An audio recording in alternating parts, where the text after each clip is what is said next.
El perfecto Job decía que aunque se lavara con la limpieza misma, no podría ser limpio.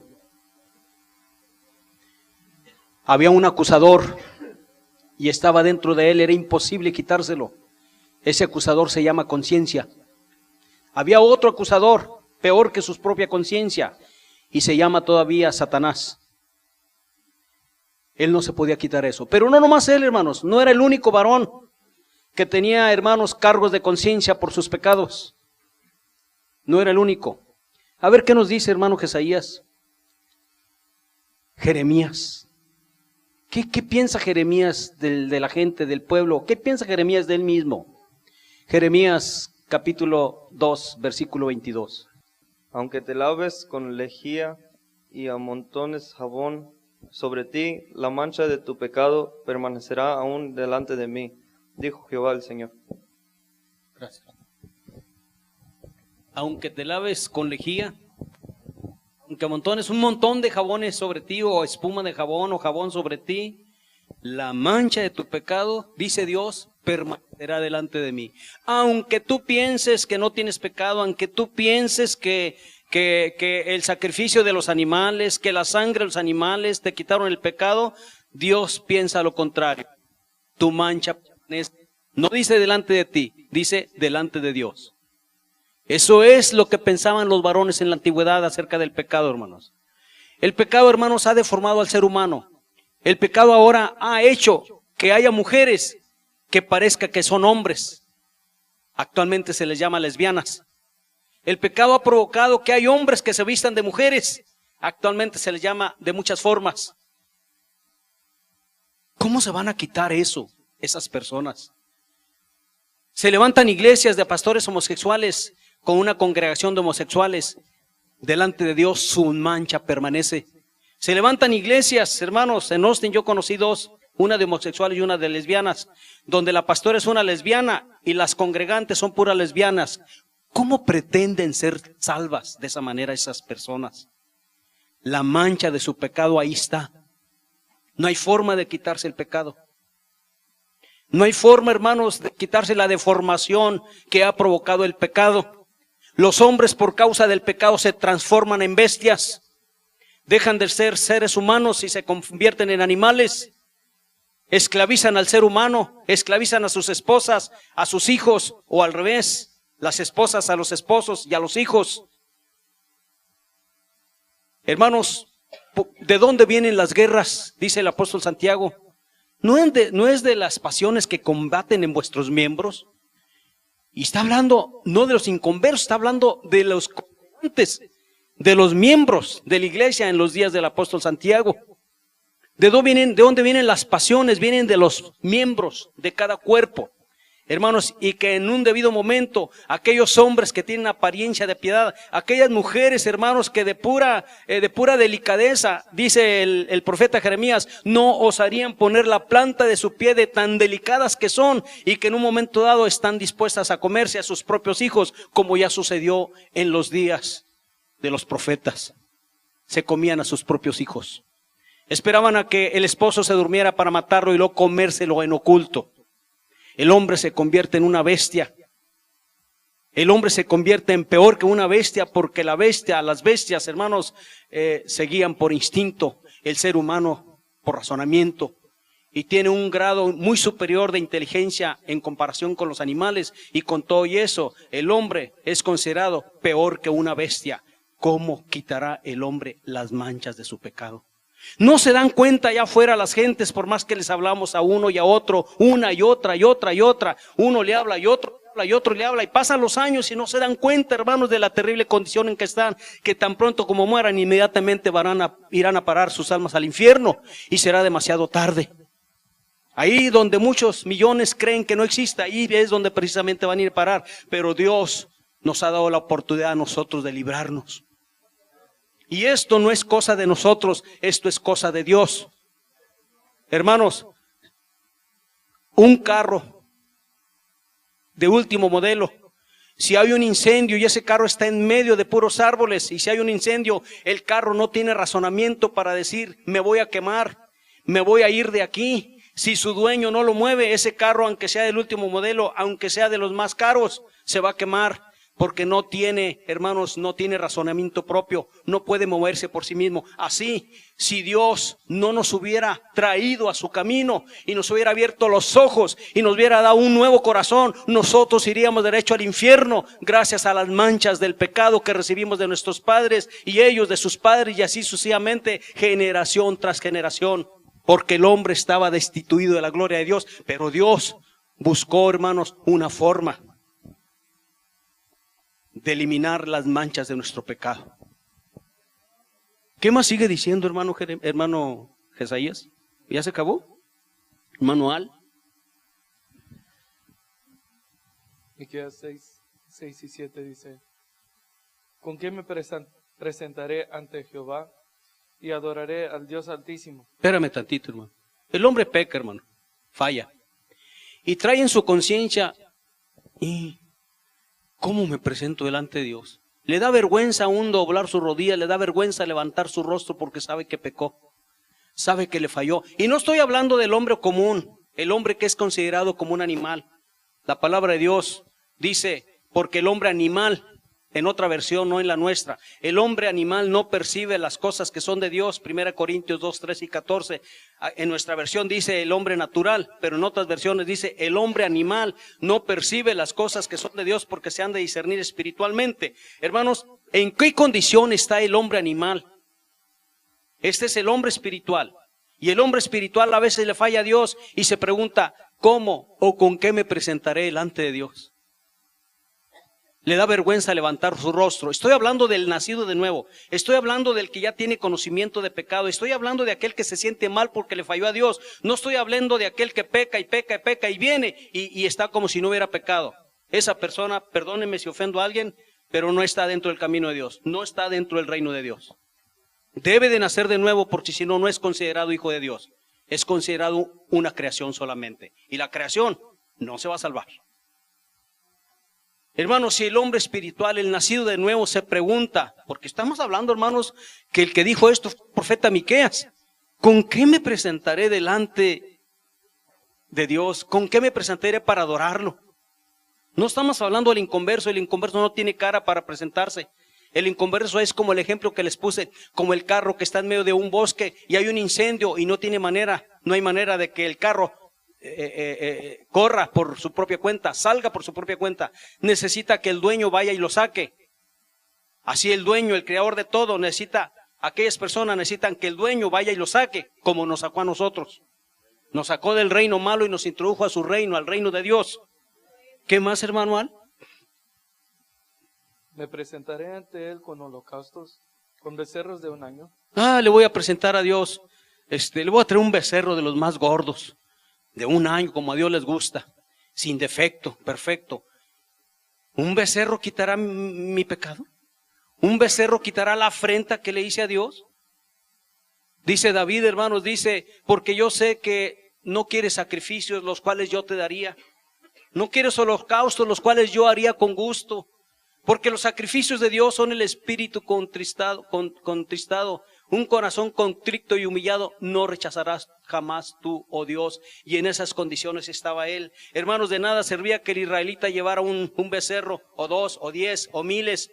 A Dios no le importan los becerros ni los sacrificios. A Dios le importa que un corazón esté verdaderamente humillado, que se dé cuenta que ha pecado, que se dé cuenta que ha fallado, que se dé cuenta que su pecado lo separa de Dios, lo aparta de Dios. ¿Qué más, hermano? ¿Se agradará Jehová de millares de carneros o de 10,000 arroyos de aceite? Pero yo soy bien rico.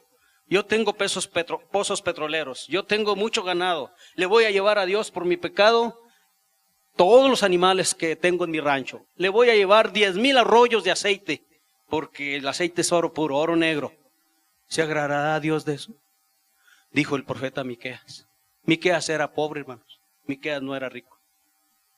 Y Miqueas deja esto para la posteridad, es decir, para nosotros y para muchos otros que también leen y escuchan y predican sobre el mismo que yo estoy predicando. ¿Se agradará a Dios de eso? Tampoco. ¿Qué más, hermano? Daré mi primogénito por mi rebelión. Ah, ya sé, le voy a sacrificar como Abraham iba a sacrificar su primogénito. Hermanos, bueno, no era su primogénito, pero a su hijo. Iba a sacrificar a su hijo. A lo mejor Dios se compadecía de él y hermano le perdonaba todos sus pecados. Tampoco, ¿verdad? A ver, ¿quién estará dispuesto, hermanos, a dar su primogénito, a sacrificarlo a Dios por sus pecados? ¿Quién estará dispuesto a dar 10,000 rollos de aceite por su pecado? ¿Quién estará dispuesto a dar millares y millares de animales por su pecado? Aún eso, hermanos, el hombre no está dispuesto a darlo. Fíjense qué cosa. Si algunos no están dispuestos ni a dar sus diezmos, ¿darán 10,000 arroyos de aceite? ¿Darán millares de animales por su pecado? A Dios no le interesa nada de eso. ¿Qué más, hermano? Daré mi primogénito por mi rebelión, el fruto de mis entrañas por el pecado de mi alma. Nada, hermanos. No hay nada, gracias, hermano. Ahí se acabó, ¿verdad? No hay nada que el ser humano pueda hacer por sí mismo. Por eso la salvación no es. Dicen que la salvación es gratuita. ¿Ustedes qué dicen? ¿Que es gratuita? Por supuesto que no es gratuita. La salvación, nuestra salvación, costó un precio que no tiene valor. Es incalculable, no se puede calcular el precio que costó, el valor, hermanos, que costó esto.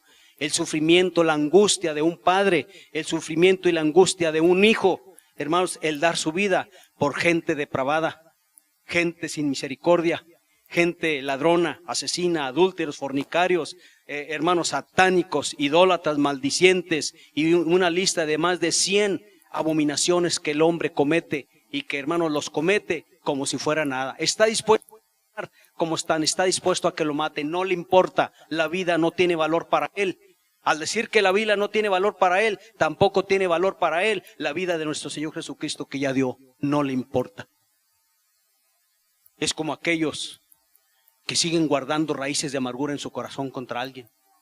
Y dicen, no tengo raíces de amargura contra mi hermano, contra mi hermana. Nomás no lo quiero ver. No tengo raíces de amargura contra mi hermana. Pero no me importa su vida. Son comentarios, son expresiones, hermanos, que nacen de un corazón que trae raíces profundas de amargura. No siento nada, pero cuando lo veo como que siento que se me revuelve el estómago. De veras no tengo nada contra él, pero entre más lejos esté de mí, mejor. Todo eso, hermanos, indica que en su corazón está herido y seco. Hay más de 50 dolores de corazón en la palabra de Dios registrados. Más de 50 dolores, dicho de otra manera, pecados que están en el corazón. Y hermanos, el hombre, si no, Dios no le abre los ojos, no los va a ver y se va a perder. Y cree que es salvo. Como dice, engañoso es el corazón más que todas las cosas. ¿Quién lo conocerá? Yo Jehová, dice Dios. Yo Jehová que escudriño la mente y el corazón. Vamos a ver qué dijo otro profeta, hermanos. Bueno, primero Job 25, 4 al 6. Vamos a ver a quién le tocó, a mi hermano Panim. ¿Cómo pues se justificará el hombre para con Dios? ¿Y cómo será limpio el que nace de mujer? Espérame tantito. Si asiste el corazón del hombre, si asiste el pensamiento del hombre, si asistan las acusaciones de su conciencia, la conciencia del hombre, ¿cómo pues se justificará el hombre para con Dios? ¿Cómo pues le dirá a Dios, Señor, aquí estoy bien, me siento bien, gracias a ti, Señor? ¿Cómo? Si tiene hermanos, puras acusaciones de su conciencia. ¿Cómo pues se justificará el hombre para con Dios? ¿Y cómo será limpio el que nace de mujer? Todos nacimos de mujer, hermanos. ¿Cómo nos justificaremos delante de Dios? ¿Cómo iremos a parar al paraíso? ¿Cómo nos dirá el Señor Jesucristo, ven buen siervo y fiel, en lo poco fuiste fiel, te voy a poner en lo mucho? ¿Qué más dice, hermano?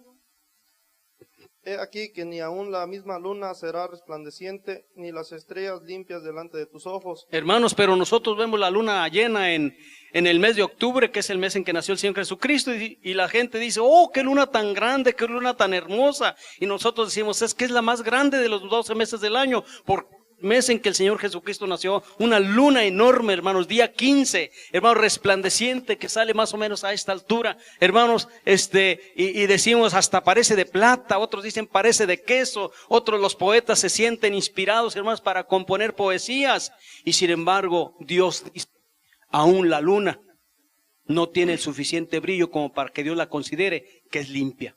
La luna que no tiene pecado, la luna que no tiene malos pensamientos, la luna que no tiene manos, ni pies, ni órganos en su cuerpo para pecar, es considerada por Dios no tan limpia. ¿Qué más dice, hermano Panín? Cuanto menos el hombre, que es un gusano. Ay, Y el espérame hijo- tantito. Eso está horrible, hermanos. ¿Cómo te atreves a llamarme gusano? Yo no. Dios. ¿Cuánto menos el hombre? ¿Que qué, Panín? Y el hijo de hombre también gusano. El hijo del hombre. ¿Quién es el hijo del hombre? Son los ungidos. Como Moisés, como David, como Salomón. Y como cualquier otro ungido de ese nivel, hermanos, era considerado por Dios como un gusano. Y el hombre común, normal, natural, como gusano. Si así está la triste condición del ser humano, hermanos, ¿cómo se justificará el nacido de mujer? ¿Cómo hallará gracia delante de Dios si, hermanos, si sus pecados, como dice, han llegado hasta el cielo? Porque los pecados suben. Yo no sé si ustedes sepan, pero la palabra de Dios habla de que los pecados llegan al cielo. Dijo Dios, descendamos porque la maldad, o sea, los pecados de esta gente ha llegado hasta el cielo. Y si no llegan, Satanás rápido se encargaba, hermanos, de llegar hasta el cielo y decir, mira, están pecando tus mejores siervos, te están fallando, se están echando para atrás. Por eso Dios dice que el hombre es como gusano. No es un gusano, es como un gusano. No se le asemeja a un ángel, se le asemeja a un gusano. No es parecido a un ángel celestial, es parecido a un gusano. ¿Cómo se justificará el que nace de mujer? ¿Se acabó hasta el 6, hermano? Miqueas. No. Veamos Isaías, capítulo 1, versículos, hermanos, versículos 4 al 6. Dice así: oh, con signos de admiración, no de interrogación, de admiración, se admira el profeta, se queda sorprendido, no lo puede creer. Oh, gente pecadora, pueblo cargado de maldad, cargado, o sea, ¿quién le cargó esa maldad? ¿Quién le cargó de adulterio? ¿Quién le cargó de fornicación? Mira, ¿quién le cargó de pensamientos de lascivia, de lividez, de inmundicia, de maldiciones, de idolatría, de palabras obscenas? ¿Quién le cargó? Está sobrecargado. ¿Cómo quitarle esa carga, hermanos, que provoca que el ser humano se desfigure, que el ser humano, hermanos, pierda su dignidad como ser humano y se arrastre peor que una serpiente? ¿Cómo se le quitará, hermanos, esa carga de pecado? ¿Cómo? ¿Quién se la quitará? ¿Quién podrá ayudarlo? Dice Dios, me fijé entre los hijos de los hombres para ver si había algún entendido que buscara a Dios, y Dios no encontró a nadie.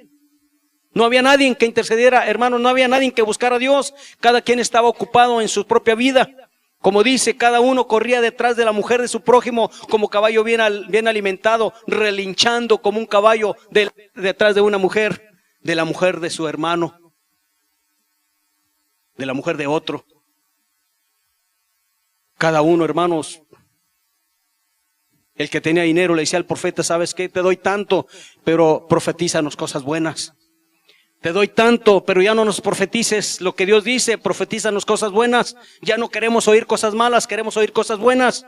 Y sobornaban a los mejores profetas de Dios. Los reyes se enriquecían despojeando a la gente. Hermanos, el hombre maquinaba pecado tras pecado, como dicen, que el designio de los hombres, hermanos, era destino solamente el mal. El mal. Llegó un momento en que Dios los vio sobrecargados de pecados, demasiado cargados de pecados, como en Génesis, antes del diluvio, como en los días de Sodoma y Gomorra, estaban cargados de pecados. En los días de Isaías, Dios los vio otra vez y dijo, oh gente pecadora, pueblo cargado de maldad, generación de malignos, o sea, generación de hijos de Satanás. ¿Qué no eran estos sus hijos, los hijos de... eran el pueblo de Dios escogido? ¿Qué no eran aquellos descendientes que Dios los sacó con mano fuerte y poderosa de la tierra de Egipto? ¿Qué les pasó? ¿Por qué se desviaron? ¿Por qué cayeron de la gracia de Dios? ¿Por qué dice la palabra de Dios que el Espíritu Santo se les convirtió en enemigo? En vez de ayudarlos, se les convirtió en enemigo, se les desvió, hermanos, se les volvió contra ellos y ya no pudieron hacer nada. Dios no podía hacer nada. Dios no podía hacer nada por su pueblo. Oigan, pero Dios es todopoderoso, Dios lo puede hacer todo. Dios dijo, ¿qué más podría hacer a este pueblo? Si lo sembré de simiente buena, de buena vid para que dieran buenos frutos, ¿cómo es que se me ha convertido en una vid que me ha dado uvas extrañas? Uvas silvestres, como el que aprieta un huevo y salen serpientes. ¿Qué más podía yo hacer a mi pueblo que no haya hecho? Dijo Dios. Lo hizo todo, pero el pueblo, hermanos, lo comparé en una ocasión con una olla, la olla herrumbrosa, y echó toda clase de piezas buenas, todas muy buenas. La olla era Jerusalén y las piezas eran los ciudadanos, incluyendo a los de Judá. Una y otra para quemar las escorias de su pecado, pero hermanos, empezó a hervir para que se convirtieran en buenas piezas, hermanos, en comerse, hermanos, se pegó el herrumbre con las piezas, el cochambre se pegó con las piezas y Dios no pudo hacer nada por su pueblo y les envía a los para que lo castiguen. ¿Qué más podía hacer Dios por su pueblo? Por eso, hermanos, hay un peligro que en este tiempo exista otra olla en donde tenga buenas piezas y Dios lo meta al caldero para purificarlo, para limpiarlo, y en vez de que se purifique, se pegue el cochambre en su vida. ¿Cómo Dios quitará eso? Ya no va a mandar al rey, ahora viene Cristo y se los va a llevar a donde no quieran ser llevados. Dice el profeta, hijos depravados, Dios está quejando, Dios está lamentando. Dejaron a Jehová, provocaron a ira al Santo de Israel, se volvieron atrás. 5. ¿Por qué querréis ser castigados aún? ¿Todavía os rebelaréis? Toda cabeza está enferma y todo corazón doliente, aunque ustedes lo vean, hermanos, que son inteligentes, que son muy astutos, que son muy listos, que tienen mucha sabiduría, que de lo que sea ellos sacan plática. Dios dice que sus cabezas están enfermas y les duelen. Y no estoy hablando, hermanos, de enfermedad física, estamos hablando de pecado. Porque Dios está hablando de pecado, no está hablando de enfermedades físicas, está hablando de pecado.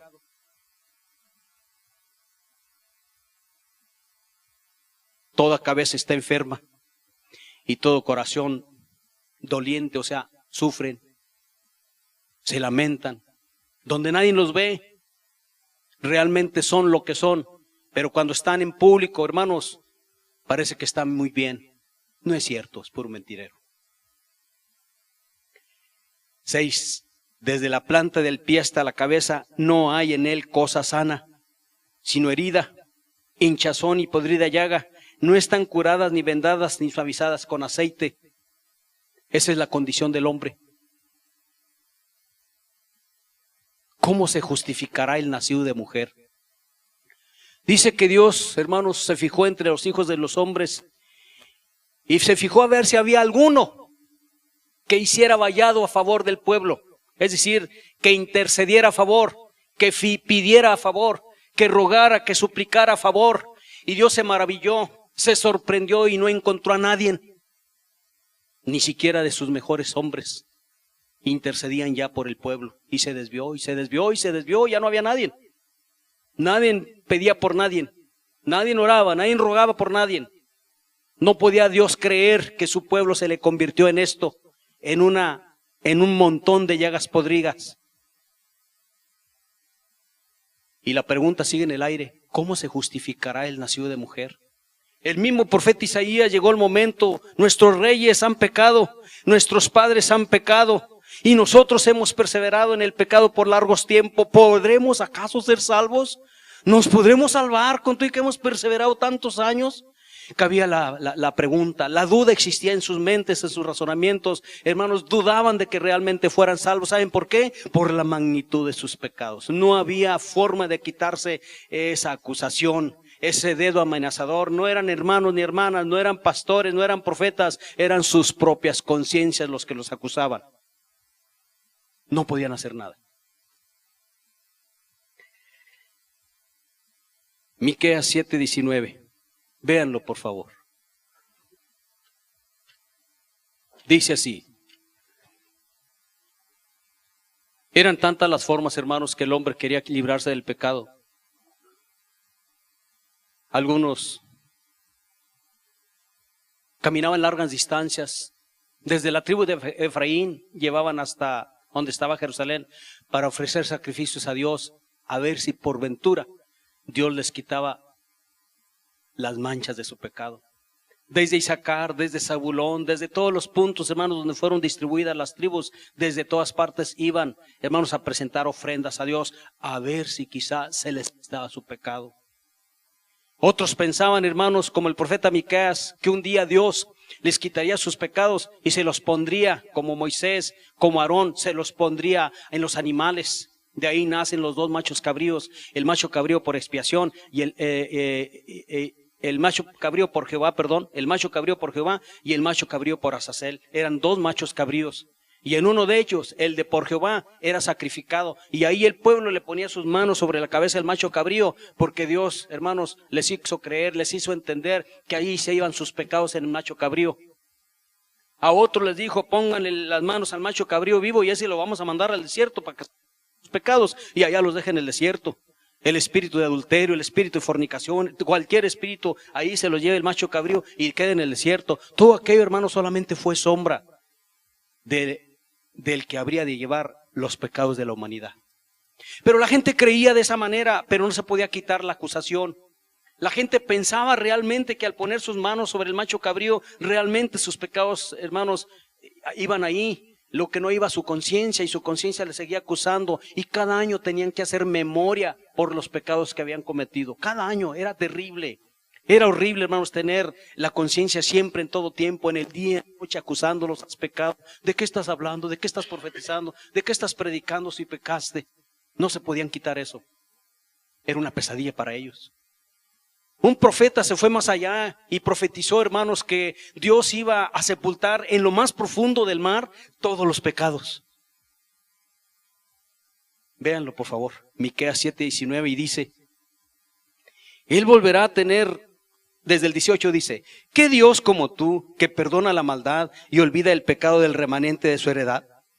No retuvo para siempre su enojo, porque se deleita en misericordia. Él volverá a tener misericordia de nosotros, sepultará nuestras iniquidades y echará en lo profundo del mar todos nuestros pecados. Era otra forma, solamente era otra forma más de quererse quitar la acusación de los pecados. El pecado en toda la extensión de palabra, el pecado de pensamiento, el pecado de obras, el pecado, hermanos, de palabras y el pecado por omisión.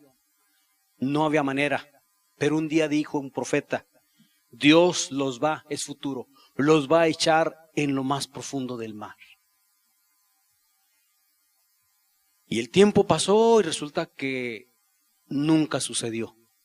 Todavía sigo oyendo pastores que predican que Dios arrojó en lo más profundo de la mar nuestros pecados en tiempo presente, cosa que es una mentira. No es cierto. ¿Acaso estoy diciendo yo mentiroso al profeta? No, hermanos, no estoy diciendo mentiroso al profeta, estoy diciendo a los pastores mentirosos.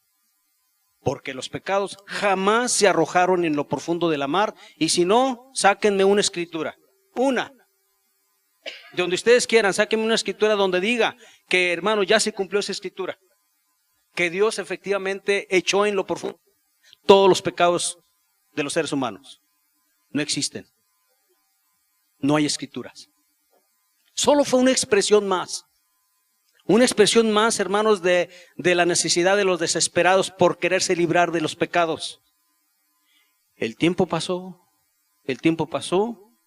hermanos, y nos vamos a otro profeta que se llama Isaías 53. Y dice así, versículos 4 al 7.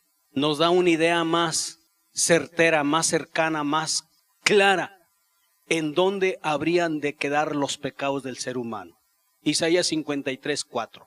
Ciertamente llevó Él nuestras enfermedades. ¿Por qué en el nombre de Jesús las personas sanas? Algunos predicadores dicen, hermanos, que el Señor Jesús jamás enfermó. Y yo digo mentirosos, porque el Señor Jesucristo tenía muy pocas defensas en su cuerpo. Y aquí dice que Él llevó nuestras enfermedades.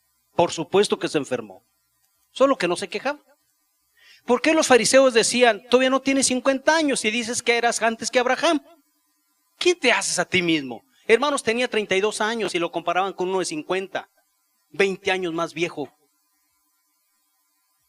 Delgado, demasiado delgado. Débil, hermanos, por los constantes ayunos tan largos que él hacía. Débil porque hablaba demasiado, se desvelaba demasiado, oraba demasiado, tenía demasiadas cargas. ¿Cómo se puede decir? ¿Cómo se pueden atrever a decir que él jamás enfermó? ¿Solo porque la Escritura no lo registra? ¿Por eso se atreven a decir eso? Yo no necesito que la Escritura registre algo, hermanos, para sacar una deducción. Si una persona no se alimenta bien, si una persona, hermanos, está sobrecargado de problemas de otros, de millones de problemas de otros, si una persona está temeroso, medroso en el día y en la noche por lo que le viene, si una persona, hermanos, sabe todo lo que le viene, se enferma, nomás de estar pensando se enferma. Una persona que no duerme bien se enferma, una persona que no come bien se enferma, una persona, hermanos, que ayuna demasiado se enferma, una persona, hermanos, que habla y habla y habla horas y horas en el día y en la noche y no duerme, se enferma, aunque este sea el Hijo de Dios. Por eso dice que llevó nuestras enfermedades. Cuando alguien era sanado, hermanos, él iba a cargar con esa enfermedad, y no era uno, ni dos, ni tres, ni cuatro. Con el paso del tiempo habrían de ser millones. Solo que él solo duró aquí en la tierra en su ministerio, hermanos, 3 años. Dice el 4, ciertamente llevó él nuestras enfermedades y sufrió nuestros dolores. Oh, ¿cómo estás, hermano? Bendecido, hermano, bien bendecido, gloria a Dios. Y saben que ese que me dice bien bendecido, gloria a Dios, lo acababa de ver una hora antes, lo acababa de ver fumando. ¿Cómo se atreve? ¿Cómo se atreve a decir bendecido? Dios no bendice a los malditos. Dios no bendice a los malditos. Dios bendice a los benditos por Jehová. Dios bendice a los que pusieron atención al sacrificio que Él hizo. Dios bendice a aquellos que le dieron la espalda al pecado. A esos bendice Dios, a los nacidos de nuevo. Hermano, la bendición para nosotros fue maldición para el Señor Jesucristo. Los no azotes, los no dolores en nuestra vida fueron azotes y dolores para el Señor Jesucristo. Las no angustias, los no sufrimientos fueron para el Señor Jesucristo angustias y sufrimientos. Cuando decimos benditos por Jehová, estamos diciendo maldito por Jehová el colgado en un madero. Eso es lo que estamos diciendo. Pero ya es historia, ya pasó, ya no cuenta, ya no vale, ya no duele. ¿Por qué nos preocupamos cuando para Dios, hermanos, apenas han pasado 2 días? Para nosotros 2000 años, para Dios 2 días. Para Dios está muy fresca la muerte y el sufrimiento de su Hijo. No se lo ha olvidado. Dice, he aquí que tengo el día reservado. He aquí el día grande y terrible de Jehová, el día de las venganzas. He guardado ira para el día de la ira. Y me van a preguntar, ¿por qué están rojos tus vestidos? ¿Por qué están rojos? ¿Por qué están manchados tus vestidos blancos? Y yo les voy a decir, los pisé en mi ira, los hollé en mi furor. Y cuando los pisé, su sangre salpicó mis vestidos, por eso están rojos, porque tengo en mi corazón el día de la venganza, el día de mi ira. Por eso, hermanos, qué bueno que estamos aquí. Gracias a Dios, porque no conocemos al Dios la ira, conocemos al Dios de amor. El mundo predica del Dios de amor y tiene razón porque es un Dios de amor. Porque dice la palabra de Dios, no nos ha pagado conforme a nuestras iniquidades, porque Él, hermano, se deleita en hacer misericordias. es una delicia para Él, pero tiene guardado un día especial y está su corazón lleno de ira, lleno de enojo, lleno de indignación para derramarla contra aquellos hermanos que no hicieron caso, aquellos que dice Dios, extendí mis manos todo el día entre las naciones. Cuando Dios extiende sus manos es porque están caídas, están caídos, están llenos de maldad, llenos de angustia, llenos de sufrimiento. Todo el día, dice Dios, extendí mis manos a un pueblo rebelde y contradictor. Y no le hicieron caso. Por eso, gracias a Dios que estamos aquí. Ciertamente llevó nuestras enfermedades, sufrió nuestros dolores, y nosotros le tuvimos por azotado, por herido de Dios y abatido. Pobrecillo, Dios lo azotó. ¿Por qué lo azotaría? Pobrecillo del Señor Jesucristo, ¿por qué? ¿Por qué Dios? ¿Por qué Dios le hizo eso? No, no fue Dios, fueron los malditos romanos, fueron los malditos judíos, no fue Dios. Fue Dios, hermanos. Aquí humanamente acusamos a judíos y a romanos. Yo acuso a los romanos, los autores literales, hermanos, de la muerte del Señor Jesús, pero también acuso a los judíos, los autores intelectuales, porque ellos pensaron, razonaron de qué manera matar al Señor Jesucristo y ellos quedar limpios, sin mancha. Pero si me voy directamente, hermanos, de esta masacre, fue Dios. Y si Dios hizo eso con su Hijo, hermanos, ¿qué no va a hacer con la gente? Si Dios hizo eso con su propio Hijo, ¿qué no va a hacer con la gente? Por eso, hermanos, piénsenla 2 veces antes de pecar. Piénsenla 2 veces antes de seguir indiferentes ante la palabra de Dios. Piénsenla 2 veces de pensar, oh, cuánto se tarda esta reunión, ya me quiero ir, vengo a la fuerza, ay, mi esposa me está presionando, mi mamá, mi papá. Hermanos, piénsenla 2 veces antes de tener esos pensamientos. ¿Por qué? Porque si Dios a su propio Hijo lo castigó y sin culpa, porque Él no tenía pecados, imagínense qué no le va a hacer al que despreció el llamado de Dios. Mas el herido fue por nuestras rebeliones, por eso dije fue sin culpa, molido por nuestros pecados. El castigo de nuestra paz fue sobre Él, y por su llaga fuimos nosotros curados, su sangre. Aquel soldado que por capricho o por coraje, no lo sé, hermano, ya el cuerpo del Señor Jesús estaba sin vida porque ya había muerto. Pilato da una orden y dice, vaya y quiebren las piernas a los que crucificaron. Hermanos, y llegaron con el primero y le quebraron las piernas, eran terribles los dolores que sentían. Esto era para apresurar la muerte de ellos. Y cuando llegaron al Señor Jesucristo con el mazo donde le iban a dar en las rodillas, en estas partes, hermanos, para quebrárselas, Él ya estaba muerto y no le quebraron las piernas porque la Escritura dice que no sería quebrado hueso suyo. Y lo pasaron y se fueron con el otro. Hermanos, cuando uno de los soldados, de los 4 soldados que estaban ahí en la guardia, es decir, cuidando que el Señor Jesucristo no se lo fueran a robar sus discípulos, cuando vio que el cuerpo, que el Señor Jesús ya estaba muerto, usó la misma lanza o su espada, no lo sé, hermanos, y lo traspasó en esta parte, y de ahí sale agua y sangre, y de esa manera surgió una llaga, donde salió agua y sangre, que limpió nuestros pecados. Como dice el profeta, que fueron arrojados a lo profundo de la mar. Solo era una expresión más, hermanos, de la necesidad de librarse de los pecados. No podían.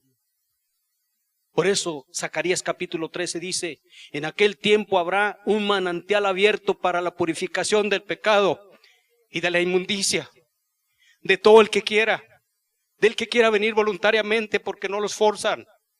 A nadie se le amenaza con una pistola o con un cuchillo, o a nadie se le amenaza diciendo te vamos a quitar tu casa si no vas a arrodillarte ante Jesucristo. La palabra de Dios dice, hermanos, toda rodilla se doblará y toda lengua confesará su nombre, pero la gente no quiere saber. Pero ustedes están aquí y han reconocido que el Señor de señores se llama Jesucristo, y que Él cargó con sus pecados, y que no fueron arrojados a la profundo del mar, no fueron, hermanos, puestos en las cabezas de los machos cabríos, ni de los carneros, hermanos, ni de los bueyes, ni de ningún tipo de animal. Jesucristo llevó nuestros pecados. Imagínense, hermanos, cómo Dios verá a los que menosprecian. No hay forma de justificar a nadie. Dios no está viendo que es por necesidad. Dios no está viendo que es porque cómo le hago. Dios no está viendo que es porque no tengo trabajo. Dios no está viendo que es porque es que no tengo dinero. Es porque tengo deudas. ¿Para qué se endroga tanto? Dios simplemente está viendo su ausencia. Y aunque esté presente y si su corazón está en otra parte, entonces su indiferencia. Cuerpo presente, pero a él no le importa el cuerpo. El Señor Jesús dio su vida por su alma, no por su cuerpo. Aunque Dios compró cuerpo y alma, pero ¿para qué Dios quiere estos cuerpos defectuosos, llenos de problemas, llenos de enfermedades, llenos de debilidades y llenos de pecados? ¿Para qué los quiere? Aunque te laves con lejía, aunque amontones jabón sobre ti, la mancha de tu pecado permanecerá. Dice el apóstol Judas, capítulo 1.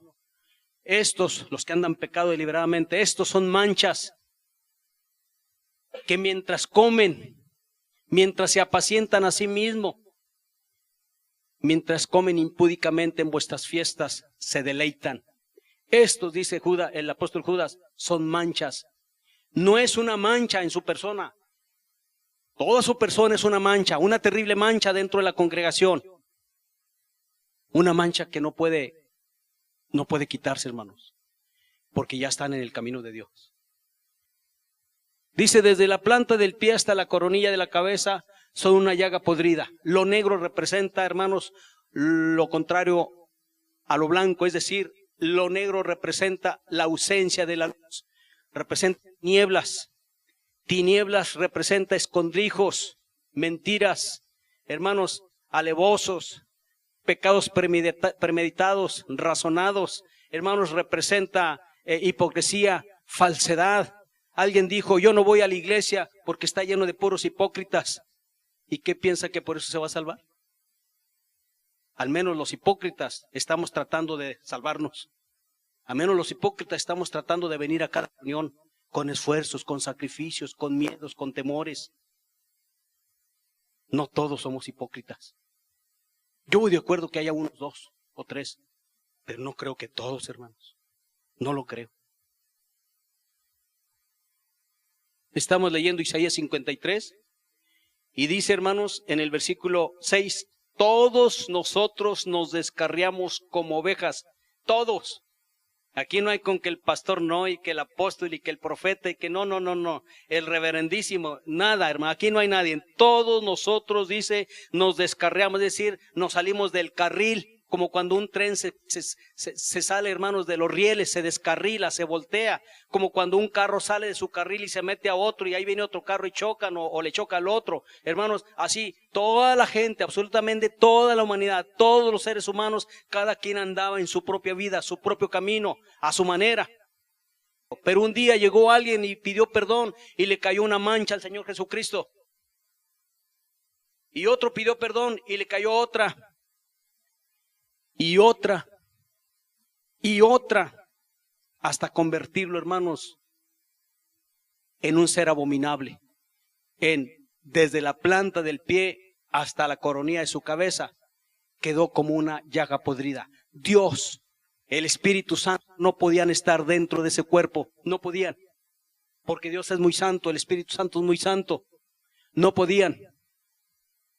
Dios, no el humano, no María, no Pedro, no hermanos Mateo, no Marcos, no, ellos no podían ver las manchas al Señor Jesús porque sabían que su maestro era perfecto, que no tenía pecados. Dios lo empezó a ver así, y al hombre, hermanos, al que verdaderamente había pecado, le empezó a quitar las manchas, no una a una, le quitó todas de una sola vez siempre. Dice que hizo perfectos a los santificados, perfectos. El que quedó imperfecto y sucio, contaminado, fue el Señor Jesucristo. Por eso dice aquí bien claro, todos nosotros nos descarriamos como ovejas, cada cual se apartó por su camino, mas Jehová cargó en él el pecado de todos nosotros. No fue arrojado a lo profundo de la mar, no fue cargado a animales, no se hicieron sacrificios, hermanos, se le cargaron al Hijo de Dios. Y Dios se apartó de él, dice en el versículo 7, angustiado él y afligido. Por supuesto que se angustió, hermanos. Él sabía la condición en que había quedado delante de Dios. Él había leído muchas veces estos capítulos Él había leído todo lo que tenía que ver con su vida. Toda la ley y los profetas la había leído muchas veces, pero se le grabaron más los versículos que él sabía que Dios un día le iba a cargar en él todos los pecados. Vamos al restaurante, vamos a comer. Y yo digo, cárguenle la cuenta a mi hermano David. Cada quien pida lo que quiera. Al cabo mi hermano David paga. Y te dejamos un cuentón, hermano David. Y todos nos salimos, nos vamos bien despistados, plática y plática. Qué padre, David pagó por nosotros. Hombre, a ver cuándo nos paga otra vez nuestra comida. Imagínense, hermanos, al Señor Jesucristo cuando Él toma conciencia de lo que estaba pasando. Y imagínense lo que se le cargaron los pecados de uno y de otro. Y Dios dijo, porque aquí no fui yo, aquí fue Dios, dijo, cárguenselo a mi hijo. Te convertiste, cárguenselo a mi hijo todos sus pecados, cárguenselo. Por eso él, cuando se dio cuenta, hermanos, que se le empezó a cargar, se le empezó a acusar de adúltero, de fornicario, de homicida, de hipócrita, de ladrón, de mentiroso, de idólatra y un montón de pecados más, hermanos, se afligió. Pero no abrió su boca, no argumentó, no dijo como nosotros cuando nos acusan falsamente y decimos, yo quiero una junta, yo quiero hacer una aclaración. Yo quiero sacar a luz la verdad. Él no dijo nada, ni siquiera, hermanos, se defendió. Simplemente, hermanos, no habló. Y fue llevado como lo que Dios quiere que seamos, como un cordero al matadero. ¿Quién quiere ser llevado como cordero al matadero? ¿Verdad que es difícil, hermano? Es difícil que seamos llevados como corderos al matador porque tenemos que hacer como Él dijo. Ejemplo les he dado para que como yo hice ustedes hagan. Yo me afligí, no abrí mi boca y me llevaron como cordero y no hablé. Enmudecí. Es lo que tenemos que hacer, sin embargo, a la mera hora, difícil.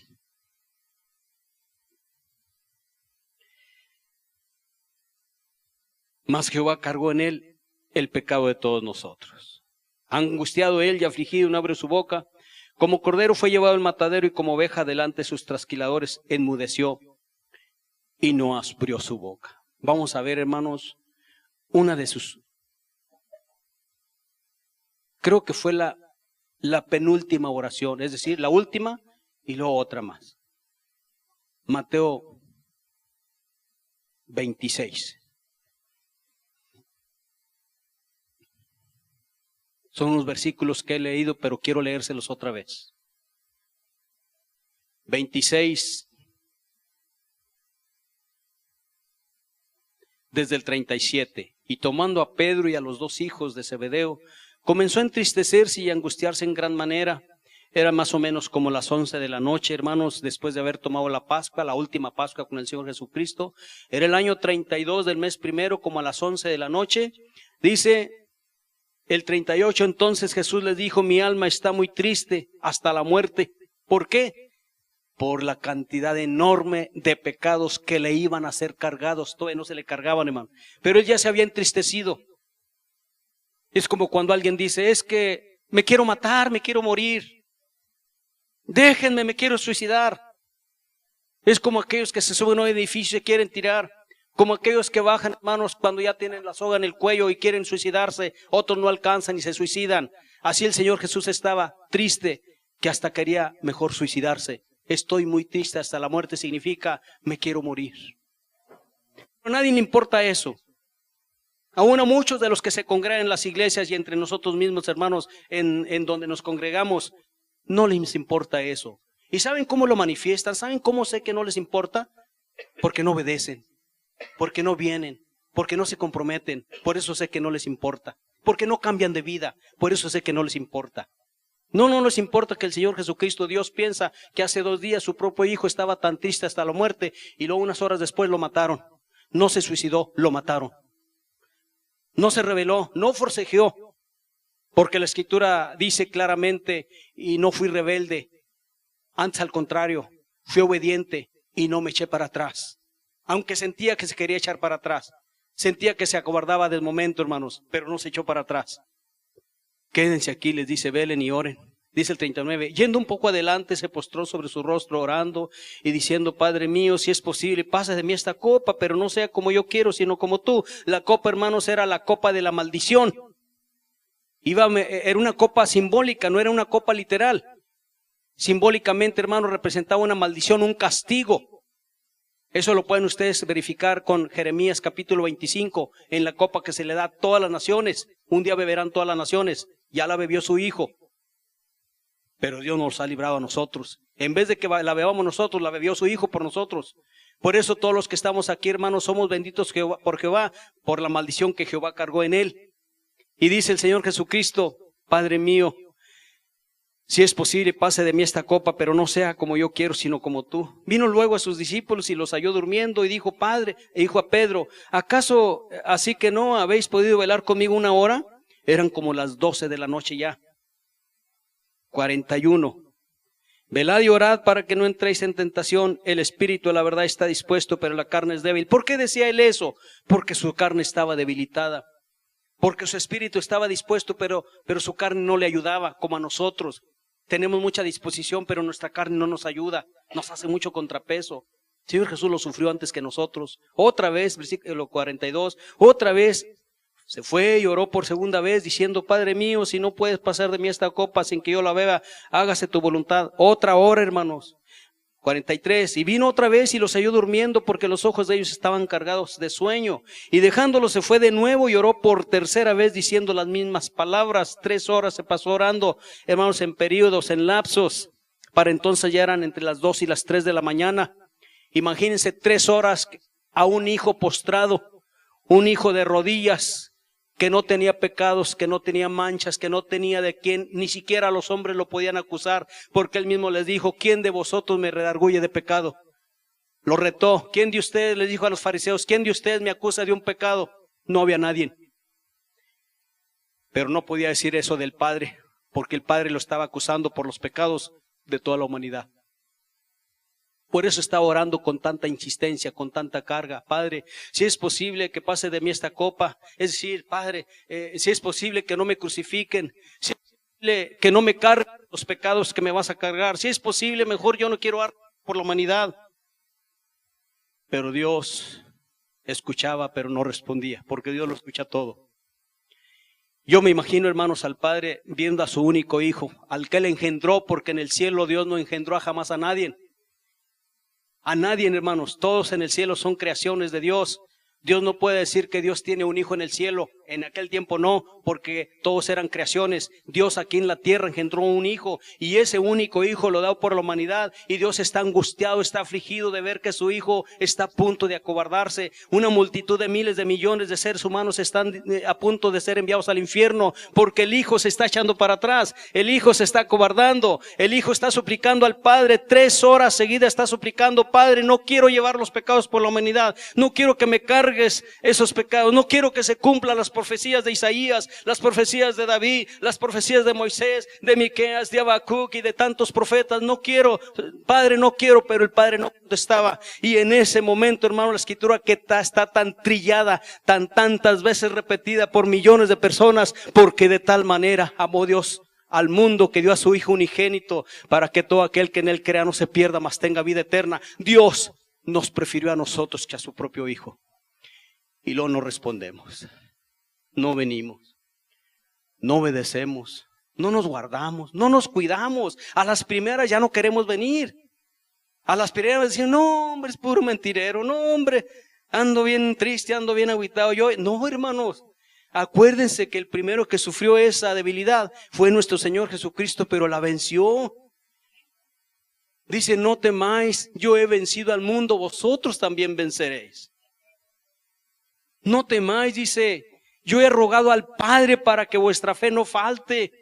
No se vayan hasta que sean investidos del poder de lo alto. Pedro, Satanás me ha pedido tu alma para zarandearte, pero no temas. He rogado al Padre para que te fortalezca, para que tu fe no falte. Hermanos, Él es ahora sumo sacerdote y ruega todos los días por nosotros.